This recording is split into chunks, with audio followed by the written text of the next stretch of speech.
Bonjour tout le monde. Voilà, donc nous sommes les enseignants et enseignantes d'Ille-et-Vilaine, réunis ici devant le rectorat pour nous faire entendre et où nous avons trouvé porte close. Nous voudrions nous exprimer sur la situation qui affecte les lycées depuis maintenant presque 3 semaines, depuis qu'ont démarré les E3C.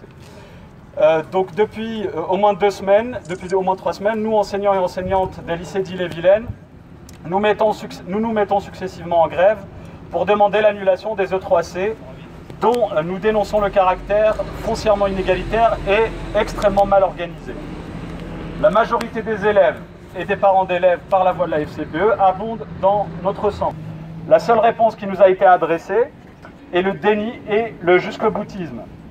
Les nombreuses alertes lancées par les enseignants à leur hiérarchie sont restées lettres mortes. Leurs revendications et leurs représentations syndicales n'ont reçu que silence et mépris. Aussi sommes-nous ici réunis pour dénoncer les irrégularités honteuses et les violences policières inacceptables qui ont directement découlé de cette obstination rigide et autoritaire. Par ce communiqué, nous désirons dénoncer 5 points. Premier point, nous dénonçons d'abord une rupture d'égalité totale entre les élèves dans l'organisation de ces épreuves, et ce, tant au niveau régional que national. Les sujets issus de la Banque nationale de sujets circulent depuis le 20 janvier sur différents réseaux sociaux. Ainsi, les élèves ayant composé dès le 20 janvier se retrouvent désavantagés par rapport à ceux qui composent cette semaine ou composeront la semaine prochaine. Deuxième point, dans la plupart des établissements, les règles élémentaires qui régissent le déroulé des examens n'ont pas été respectées. Entre autres choses, les candidats et candidates ont eu souvent accès à leur téléphone portable pendant les épreuves, alors que les corrigés des épreuves circulaient déjà sur Internet. Certains et certaines ont également pu communiquer avec leurs amis ou leur famille durant l'épreuve.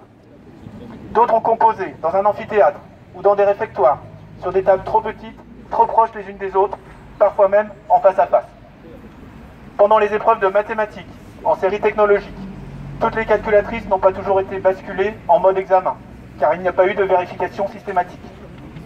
Le recours précipité à des surveillants inexpérimentés pour pallier à la grève des surveillances des enseignants et enseignantes explique en partie cette situation. Troisième point, dans d'autres lycées, ce sont les conditions de sécurité qui n'ont pas été réunies. Les élèves ont parfois été enfermés à clé dans les salles d'examen, ce qui est tout à fait illégal. À VHB, la semaine dernière, les épreuves ont été maintenues alors même qu'il y eut un départ d'incendie et que 3 élèves ont été intoxiqués.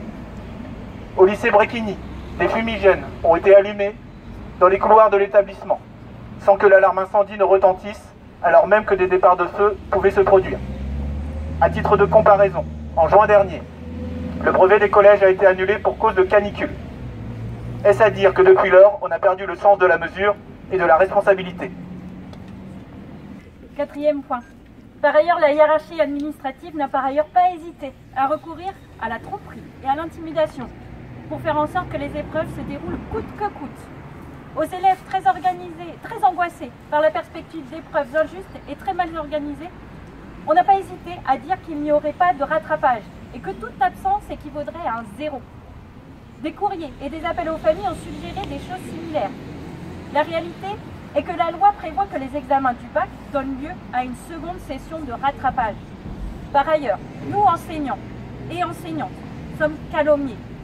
Nous sommes accusés de manipulation et de blocage, alors même que toutes nos actions ont été conformes à notre mission d'éducation et scrupuleusement respectueuses du droit. Enfin, point le plus grave, ce sont la normalisation du recours à la police et l'usage excessif de la force que nous dénonçons. Ce qui est encore impensable il y a peu semble devenir la norme.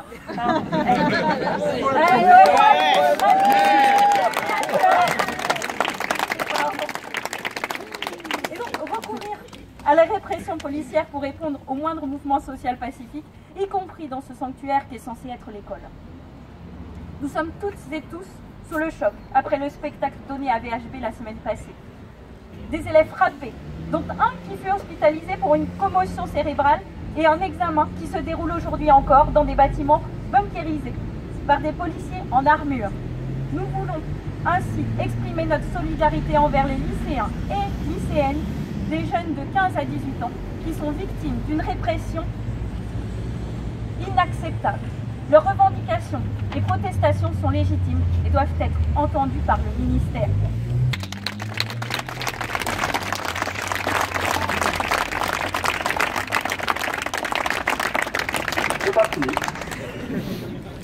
L'heure est donc très grave et le climat devient insupportable. La situation est telle que dans nombre d'établissements, le retour à des rapports professionnels normaux est sérieusement mis à mal, tant la confiance au quotidien a été entamée par des prises de décision inconsidérées. L'injustice foncière des E3C, leur organisation calamiteuse et la réponse répressive adressée à celles et ceux qui les contestent ne sont pourtant qu'une partie du problème. À l'origine de la force de notre protestation actuelle se trouve aussi la dévalorisation vertigineuse de nos retraites, l'amateurisme des pseudo-solutions envisagées par M. Blanquer, aujourd'hui d'ailleurs définitivement réfuté par le Conseil d'État, ainsi que sa minorisation insupportable de l'expression de notre désaccord.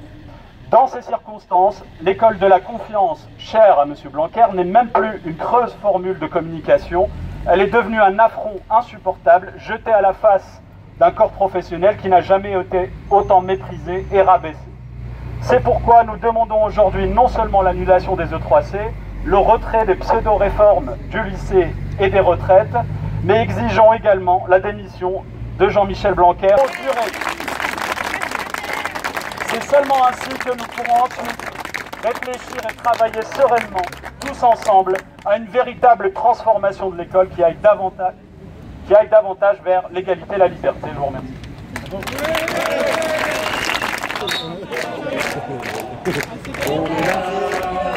Même si Blanquer ne veut pas, nous on est là. Pour un bac égalitaire et des retraites solidaires. Même si Blanquer ne veut pas, nous on est là. On est là. On est là. Même si Blanquer ne veut pas, nous on est là. Pour un bac égalitaire et des retraites solidaires. Même si Blanquer ne veut pas, nous on est là. Nos élèves de première STMG, le mercredi matin, ont quasiment tous refusé de participer à l'épreuve. Seuls 8 sur 62 y sont allés. Par la suite, les premières générales, ça a commencé à monter. Il n'y a pas eu de blocus, il n'y a pas eu de violence, on n'a pas vu les flics. Ce qui s'est passé, et ça c'est génial, on a eu la chance de voir des jeunes commencer à ne plus subir. Ils ont pu faire une assemblée générale dans le lycée. Ça fait des années que c'était interdit. Et j'étais environ 120 dans la salle du foyer. Il y a eu Bedel qui est arrivé. Et ils n'ont pas laissé parler. Il est sorti. Le proviseur est sorti. Le lendemain, ils ont fait la même chose. On a même fait une AG commune. Il y a des parents d'élèves ici qui étaient avec nous. La salle elle était blindée, on a des petites salles. Mais c'est, franchement, tous ceux qui, chez nous, toutes celles et ceux qui ont vécu ça, c'est génial. Vraiment génial. Alors, si j'intervenais, c'était pas seulement pour raconter ça, parce que malheureusement, dans d'autres lycées, ça s'est passé de façon lamentable. Moi, j'étais ce matin à Victor Lenbach. Je reviens pas là-dessus, je pense qu'on est tous effarés, horrifiés, je sais pas comment dire. À Jean Massé, on est en train de préparer des recours au tribunal administratif.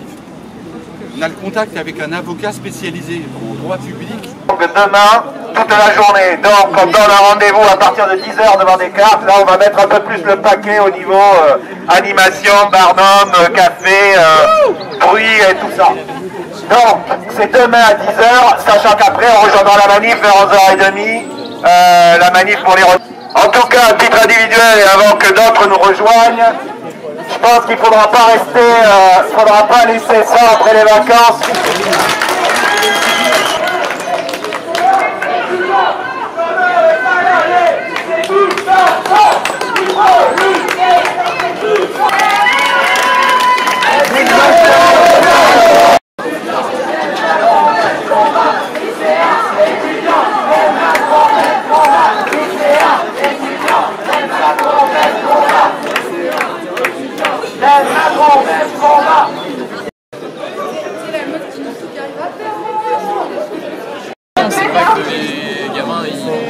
connaissances pour arriver au lycée ou dans leur spécialité.